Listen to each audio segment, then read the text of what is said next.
C'est quoi l'égrégore? Il y en a qui disent c'est l'inconscient collectif, d'autres disent c'est une entité proche de l'ange, il y en a aussi qui disent c'est du moment où ce peut être l'inconscient collectif, ce peut être aussi le conscient collectif. Donc c'est une force que l'on crée ou bien qui naît de soit la pratique par des pratiques, des rituels, pratiques, rituels, concentration d'énergie. Parce que la pratique, c'est un ensemble d'éléments que l'on fait pour obtenir ou bien faire quelque chose. D'accord? Donc les records, c'est l'inconscient collectif. Ce peut être aussi l'inconscient collectif. Ce peut être l'amas de toute la colère ressentie par les humains dans quelque chose donné. Mais ce que l'on peut savoir, ce que vous pouvez savoir à propos de l'égrégore, c'est qu'on peut créer l'égrégore. Pardon, l'on peut créer un égrégore donné. Est-ce que vous comprenez?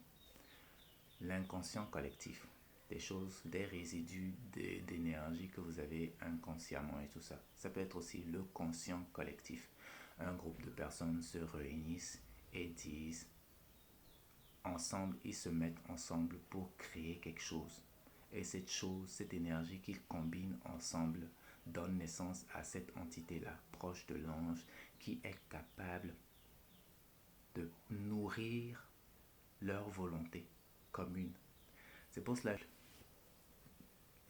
je disais, lorsque vous vous mettez en couple avec quelqu'un, à vous deux, vous formez quelque chose. Vous formez une troisième entité. Appelons ça, ça peut être un égrégore. L'union de vous deux forme une entité donnée. Et cette entité-là concourt à votre bien-être à vous deux.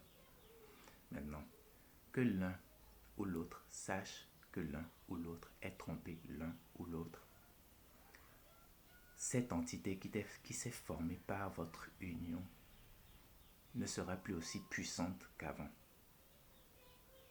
C'est pour ça, lorsque parfois vous êtes en couple et tout ça, parfois quand les choses ne commencent pas par à ne plus marcher, cela ne veut pas dire que l'un a triché. Cela ne veut pas forcément dire cela. Mais ce peut être cela.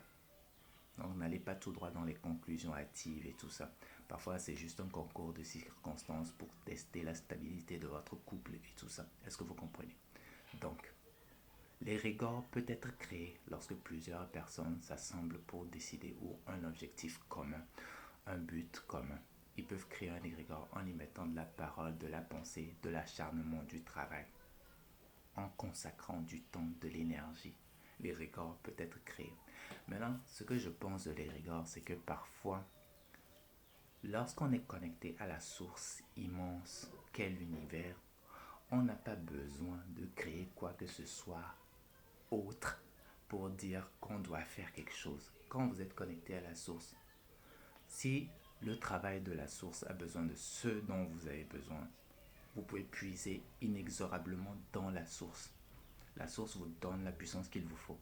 Vous n'avez pas besoin de créer, il suffit de penser. Et si c'est aligné avec l'univers, vous aurez l'énergie qu'il faut pour créer cela, par la parole et les actions. Est-ce que vous comprenez ce que je dis? C'est très simple. Donc, c'est pour cela que je dis, lorsqu'il y en a qui décident de créer un égrégore commun pour faire autre chose et tout ça, qui sont gouvernés par l'ego, c'est de la pure bêtise. C'est de la pure bêtise et que ce n'est pas le divin en fait.